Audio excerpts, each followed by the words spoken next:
Hello, welcome, Cabbage here.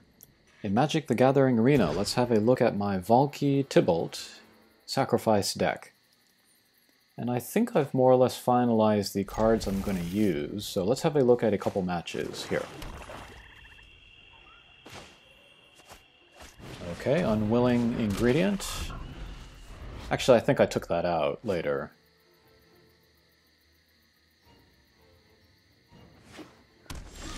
Okay, opponent's turn. One more swamp. We'll put out Valki. And we'll have a look at his hand and grab a creature. Oh, a bunch of white. Alright, let's grab his Mystic Rare Baneslayer Angel. Yeah, that looks like the best here.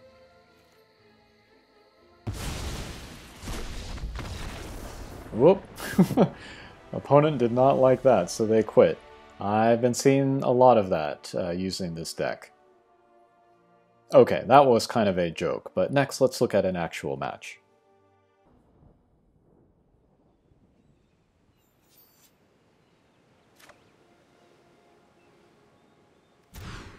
I like the free mulligan system. Okay, well, no swamps here, but we'll stick with this. If I can, I would like to start with Witch's Cauldron or something similar, but I pulled it there, the first card, so that's perfect. Alright, we'll put down a Mountain. And Goblin Arsonist. When he dies, he can do 1 damage to any targets. He's a good sacrifice candidate.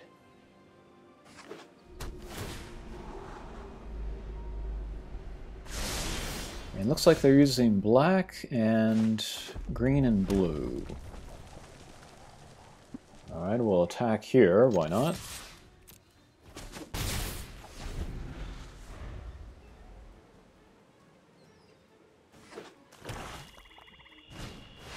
Dryad of the Something Grove. That's pretty strong. Witching Well.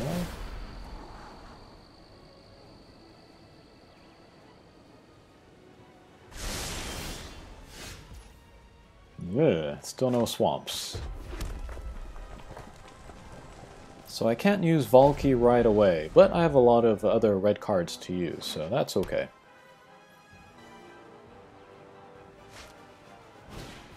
Emergent Sequence.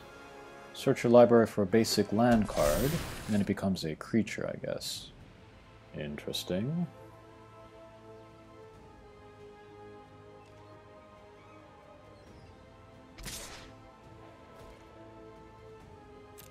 Here, I don't think we're going to block. We can deal with 2 damage for now. Oh, there's a swamp. Awesome. So let's put that out.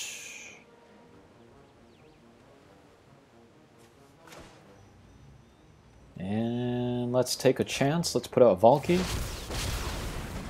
Hopefully they have a character. No, they do not.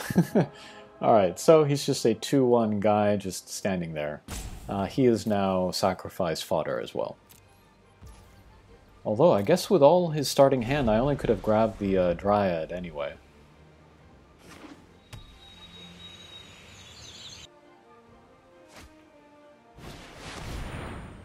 Oh, Planeswalker, yeah. Can't grab that.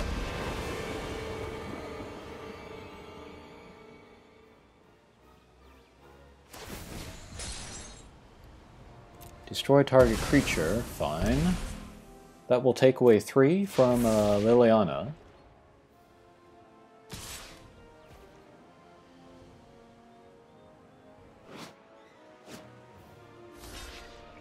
Here let's block with the Goblin Arsonist, because now I have a target that I can actually take down, which is Liliana, so we'll do the 1 damage there. That's fine.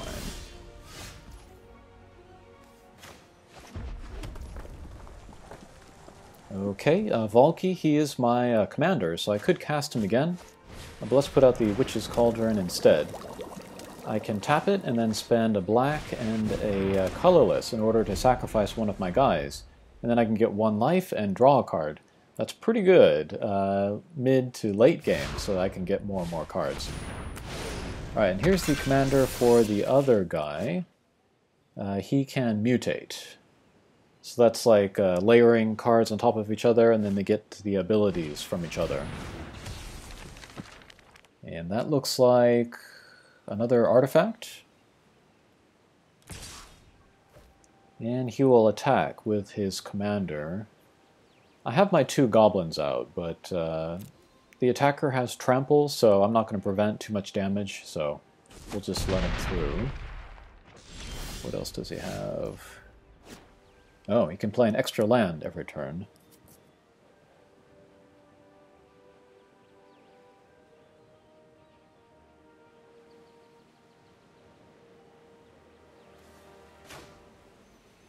Let's play this Saga, black and red. And then my Goblin Wizards, they have Prowess, so when I cast a spell like that, they will get a buff for the turn. I can sacrifice a creature, and then I can choose to do 3 damage to a target.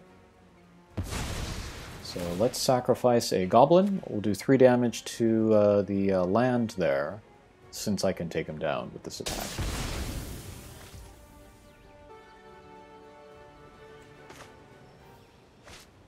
And then let's play this card as a land. It's a 2-sided card.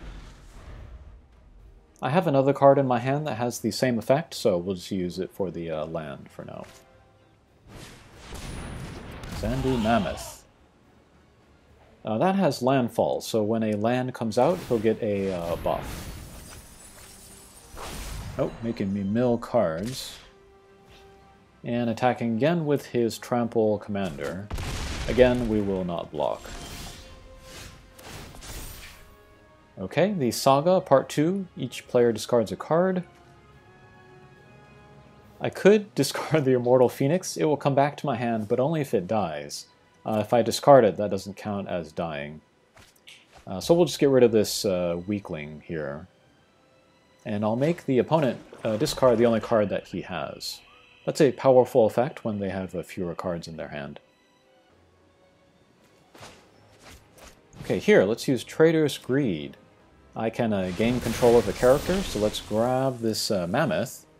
It will also generate some mana for me, so we'll pick black, I guess.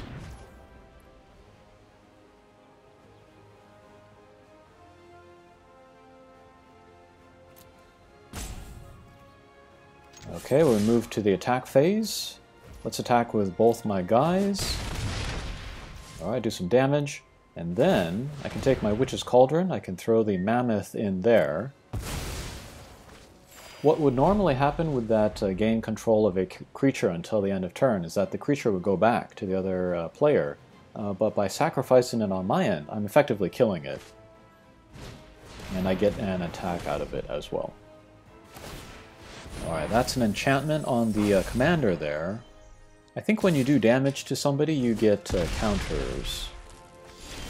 And also lifelink, so that's pretty strong.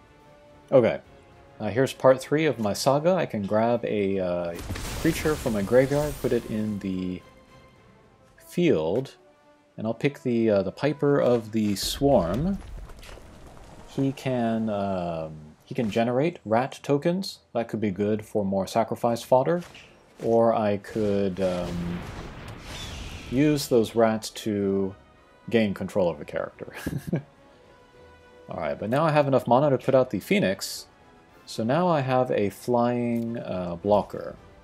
And it can die an infinite number of times and always come back to my hand, so in a pinch he could also be a good sacrifice candidate. And then the Phoenix, it's one of my strongest characters as far as just pure stats. So if the other opponent didn't have any flying characters, I could attack with that, and then slowly take down the life there. Each player draws X cards. Thank you!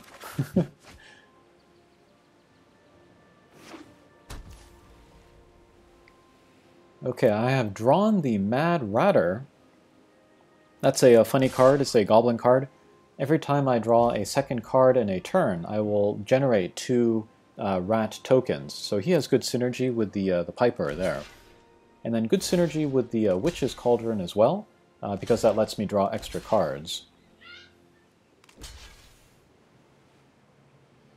Alright, and then here I want to prevent as much damage as I can, so I'm just going to block this guy with Trample with all of my guys. And we'll see which of my creatures he will distribute the damage to. Okay, I'm going to activate my Witch's Cauldron. My Goblin is going to die anyway, so we'll sacrifice it, get a life, and then pull a card. Alright, we'll take down that commander creature there. I'll lose both my guys, but at least the field is clear and I am still alive. Okay. I am gathering a lot of mana now, so I could start thinking about casting Tibalt instead of Valki, which I think is a better idea because the opponent has so few cards in the hand. Alright, well, I want a Death Touch creature for sure. They can really protect me because I have mostly kind of weaker creatures with this deck. Alright, I'll put out the Phoenix as well.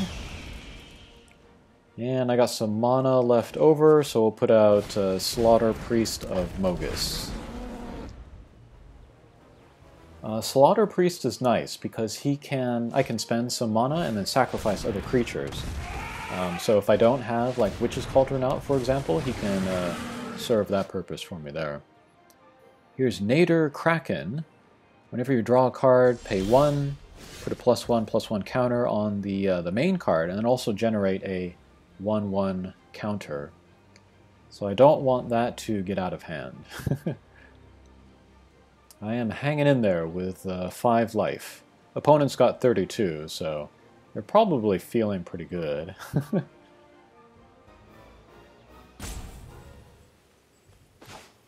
Alright, we'll cast Annex.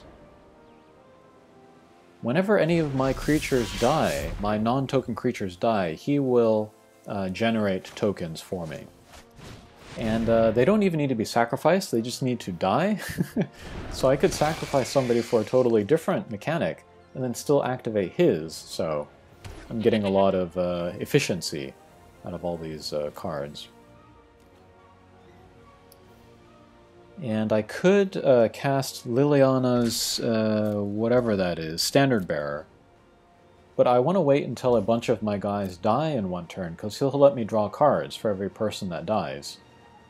And so I could draw cards, I could also make tokens with Annex, so I think we're seeing the synergy here.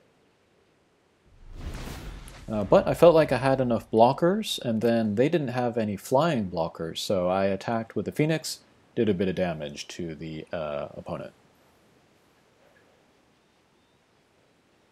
But they will buff up their Nader Kraken and then generate a token.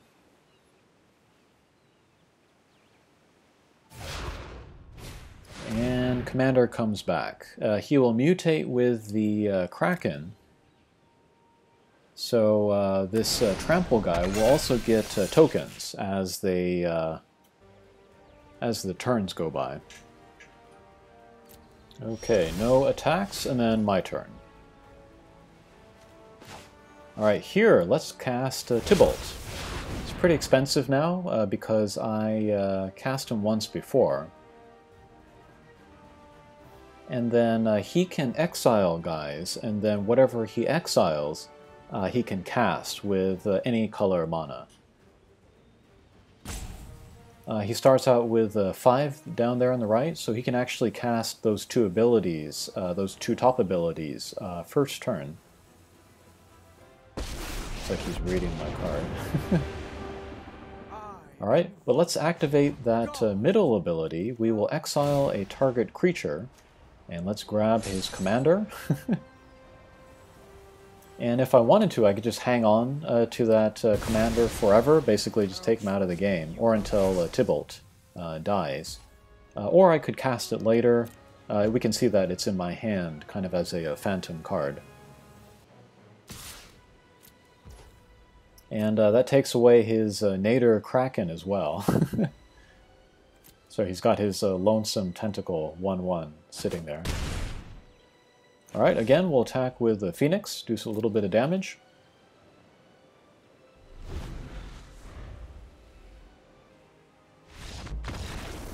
And then the opponent will quit, even though they have over 20 life. I couldn't believe it.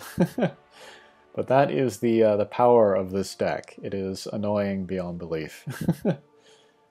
But that was a good match, because I was able to show off Tibalt and how he can be good later in the game when you have more mana. And I also got to show off the Witch's Cauldron, which is very, very important to my deck. And I have other options for that too. Pretty soon I'll go through my deck, I'll show you all the cards and how they work together. Okay, that was fun. Thanks for watching, and we'll see you again. Take care.